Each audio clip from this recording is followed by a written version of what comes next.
Carrie Beck, this is the one that, in my opinion, would be arguably the worst thing to happen to Lucasfilm.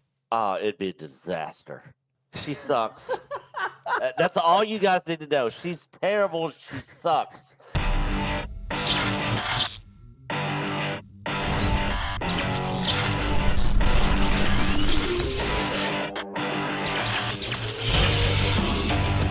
Renegade Online.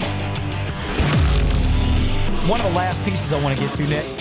5 people who could take over Star Wars as president of Lucasfilm. This comes from Film Magazine, and I kind of like their lineup is in terms of a point of discussion. You know, where we see this. Yeah, where we go from here. So let's put on our pretend hat for a second and think, okay, Kathleen Kennedy is out end of the year. You know, she's going to retire. Somebody's going to come in and replace her. So who is the most realistic list of candidates that probably would be tapped to do this? And what's the potential for each of these candidates to actually turn this into?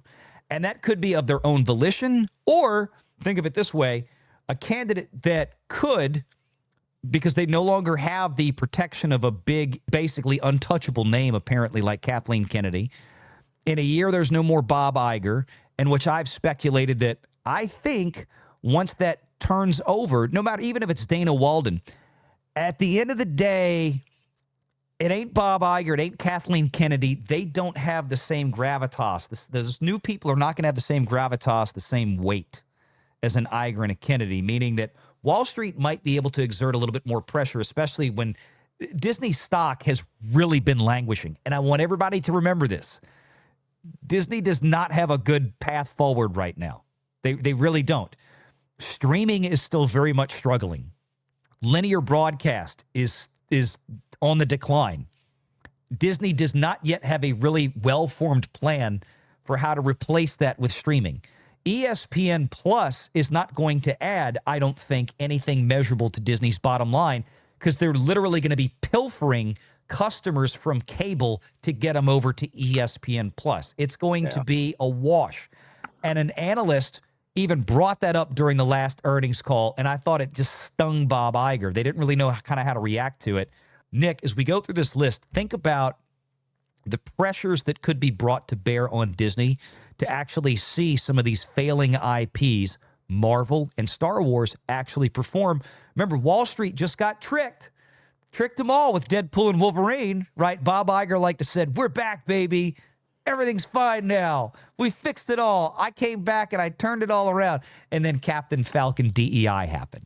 And in that Deadpool Wolverine movie, that was basically a send-off to the Fox universe. I mean, it wasn't even a part of the MCU. No, it was Ryan Reynolds and Hugh Jackman that made that movie. But let's go through this. Lucasfilm is going to be in need of a new captain as longtime President Kathleen Kennedy is expected to step away. Kennedy's coming up on 72 and has earned her retirement. With that, the Star Wars galaxy is likely going to be guided by new hands in 2026. And again, I don't think it's an accident that also, as part of this, that Kennedy is going to be walking out the door at basically the same time as Bob Iger. Because I think that's the only person who's really been trying to prprotect her to some degree. So whoever inherits Lucasfilm next is going to be like Trump inheriting the Biden administration. Well, unless, of course, it's Dave Filoni. So who do you trust to take over for Kennedy? First up on the list, Kevin Feige. No. He needs to be fired from Marvel. I don't want him in Star Wars. There's been articles lately that maybe Feige, it's time for him to move on. Like his, and I can't remember who was writing this, but there was some talk about how maybe it's time to let somebody else come in and take the reins. Maybe he's gone a little stale. And again, instead of recognizing that a lot of the success up to 2019 had to do with people other than Feige, and those people left a few years before Endgame. And then what Feige was putting in the pipelines to take place in the next, series, we can see how that's fallen apart. So I don't know if Feige ever really had the magic. He's a comic book nerd and he loves it. But he, again, like Kennedy, he's the same problem. Every Marvel movie goes radically over budget. It suffers from massive levels of second rounds of principal photography. It's been talked about before. It's been talked about in books, in articles, in magazines. Everybody knows it, the Feige method of filming, right? It's a lot like Kennedy. Throw a bunch of crap against the wall. Oh, it's screwed up. Go back and shoot it again. Who cares? We're Marvel. Who cares? We're Star Wars, right? Yeah. Rob Liefeld, he was the one that basically left the MCU, left Andy Moore doing Deadpool, Wolverine, or whatever, and basically was calling for Kevin Feige to be fired. That just came out this last week. I saw that. Yep, that's it. This is a name that's been coming up, Kevin Feige, on the internet for years, and it's not hard to see why he's a popular choice. Although I haven't heard anybody seriously talking about Feige. But they suggest that as the architect behind the Marvel Cinematic Universe, a $31 billion box office behemoth, he seems equipped for the job. Okay, he wasn't the only architect. No. Jon Favreau was really the architect for how he started the structure of the films and building the movies was going to work. And don't forget, you had Ike Perlmutter there to try to keep things in check. And Ike Perlmutter, fired by Disney, by Bob Iger, who is also best friends with Donald Trump. They really hate Ike Perlmutter. So no Favreau, no Ike Perlmutter, Kevin Feige all by himself. Let's talk about the box office since 2021 and what they've spent compared to what they've taken in. Because all that profit they just made from Deadpool and Wolverine, they lost every penny of it on Captain DEI. Pretty much. It's just poof. It's gone. Throw a match to it. Yeah. They if not all of it, at least like 3/4 of it. It's that bad. The next one is an interesting name that I have brought up before, and that is Lynwen Brennan. Yeah, she's the number 2 over there right now. Yes, and don't say number 2. It's Lucasfilm. That might have a different connotation. Oh yeah, considering she's the number 2. No, Lynwen Brennan is the general manager at Lucasfilm. She's responsible for running the day-to-day operations. Now, I could totally see them going to a co-CEO system and having somebody like Lynwen Brennan as the co-president or something like this. And all Lynwen Brennan's job description is basically to manage the studio, a financial and operational manager, right? Mm-hmm. I could totally see that happening. But here it says Lynwen Brennan doesn't have the name recognitions that others do.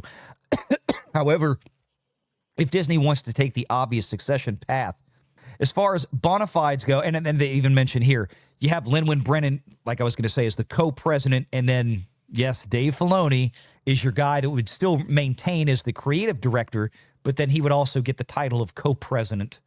I can't say that I know a whole lot about Lynwen Brennan, but considering she's been at Lucasfilm as long as she has and is responsible for managing ILM and everything else that falls under that banner, again, from an operational perspective, maybe she's a fine choice. I don't know enough to say one way or the other. Now, the next one here, this is going to piss people off. Carrie Beck. Yeah. So the last 2 were both on my list of possibilities. Feige was never on my list, but these 2 were on my list. Yeah. Carrie Beck, this is the one that, in my opinion, would be arguably the worst thing to happen to Lucasfilm. It'd be a disaster. She sucks. That's all you guys need to know. She's terrible. She sucks. Thank you for that assessment. Put another gay diverse woman in it. Make it more fucking lit. Yeah. That's all the assessment anybody needs to know on her. God, I feel like, you could take this bit with South Park and replace Kennedy with Carrie Beck if this happens. I had a dream that I was replaced by a diverse woman. Will you check under the bed and make sure there's no Disney executives under there? I promise there's not. Will you please just look and make sure Kathleen Kennedy isn't under my bed? That would be Carrie Beck in a few years if she takes this role. Yeah. She got into she moved up. She was a producer for a while on like Rebels, Clone Wars, Bad Batch, Mandalorian, Book of Boba Fett, and I was about to say everything that Disney has made, she has been producer or executive producer on. She's very much in the writer's room. Yeah. She is very influential in there. Our friend Script Doctor has talked about that a number of times in the past. Carrie Beck's influence over there at Lucasfilm is, in terms of the story group and some of the actual creative side, Carrie Beck has her hands in a lot. Yeah, and she's right in there with, I'm not trying to bail Dave Filoni out on this one, trust me, but Carrie Beck's another one that she needs to go. Yeah, she was very heavily involved with the story group. She's all about the DEI alphabet community, all that stuff. The Acolyte was her favorite show. You damn well know. I mean, all the woke that kind of thing. Yeah. Yeah. I was going to say she'd definitely be the first to get fired if I was in charge of Lucasfilm, but I literally would fire everybody. Everybody in that company, they would literally have to reapply. Well, everybody on the creatives, I wouldn't touch ILM. I wouldn't touch Skywalker Sound. I want to make that clear. Because they fall under Lucasfilm. Yeah. So, I mean, I would. ILM and all of them are probably fine. But I'm literally talking about the people in charge running Lucasfilm, the story group people, all the people that have greenlit this garbage and nonsense. I have a feeling that somewhere in this scene, in one of these robes, I would swear to you, Carrie Beck got on set for this. The power of one, the power of two, the power of... I promise you Carrie Beck is in there somewhere. We arrive at another name that hardcore Star Wars fans may well recognize. All right, define that. That's because Carrie Beck has been a part of the Lucasfilm team for some time, serving as VP of animation development at the company for years, but she's been involved in other projects besides animation. Here we go. Beck currently operates as the executive vice president of live action development and production. So again, no longer just animation is my point. Yeah. Not dissimilar to Brennan, Beck would be a logical choice as she's already high up on Lucasfilm's leadership ladder, making for an easier transition. She has the advantage of being more of a creative executive, which is the extreme danger with Carrie Beck, having worked with Filoni, Jon Favreau, and others closely during her tenure. She could be seen as a best of both worlds choice. Now, then there's this guy, Steve Asbell, which I to be frank, I was a little unfamiliar with. I've heard the name casually mentioned, but I didn't really know much about him. This is actually an interesting choice because he came over with the Fox acquisition. Steve was, and I guess I didn't realize he was still at Disney. He came over, he was the president of production at 20th Century Fox. Disney bought Fox, of course, and Steve is now, I think he's head of the studio for Fox Studios at Disney. So he serves under Alan Bergman. He's basically on the same linear hierarchy as Kennedy is now. Oh, okay. So I didn't know who this guy was. Yeah. So you see, I think here he's still, I'm pretty sure he's still in that role. Yeah, president of production at 20. Okay, yeah. So yeah, he still served as the VP of production at 20th Century Fox, dating back to 2012. He's got a lot of experience managing movies, and I like I said, I'm pretty sure he's still there, or maybe not. Maybe I'm getting it wrong, but. No, he's still at Disney. I'm sorry. I was reading it wrong. He's still at Disney. So, yeah, still president of production at 20th Century Studios. So he's still up that food chain. He's right there, one notch below where Kennedy would be on the hierarchy chart. Are we going to have new leadership at Disney while they're still trying to struggle with keeping DEI alive and just not telling anybody about it, where they're actually going to replace a woman as the head of Lucasfilm with a white man? White man. No way that happens.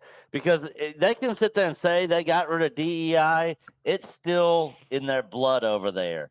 Again, as a business manager and production manager, might not be a bad thing. The problem is that we get to, of course, this dynamic duo, right? And one of them, you and I have both agreed for years that one of them probably doesn't want the job. Jon Favreau. Yeah, no way. Yeah. I don't think Favreau wants to be tied down to a studio job. That's just kind of never been his thing. Now, maybe he's getting older. Maybe things have changed for him. I don't know. But it's this guy on the left, Dave Filoni, who I've admitted over the years that I was just wrong about. He turned out to be a complete mess and a nightmare. I did like a lot of his animated stuff, admittedly. I think he did pretty well with things like Clone Wars and Rebels. Some people didn't like it. I enjoyed it. But when he started getting involved in live action stuff, without Favreau really being heavy-handed and keeping his hand on Dave's hat and saying, sit down, let me do this. Once Dave Filoni kind of took over as that creative director of Lucasfilm and Star Wars, and he was in the head chair over creative, it went to hell. It went to hell quick. Yeah, like I've said multiple times and on this stream tonight, Filoni would be fired day one. Or I'd stick him in a corner, part of some animation group, and be like, you guys just make little what if stories. You know, it's not going to be canon. Just do some what if animation. Keep Filoni in his corner, I think, is the exact right choice, because it's, you know, you could, just from a business and optics standpoint, you keep Filoni there, you keep him in his corner doing animated stuff. Which, again, here's the thing.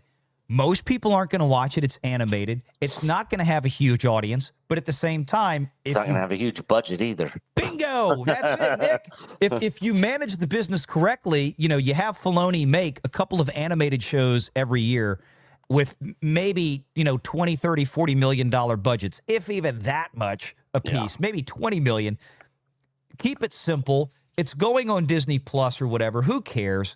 And then leave live action and theatrical to the adults in the room. Unfortunately, which Lucasfilm has no adults in the room right now.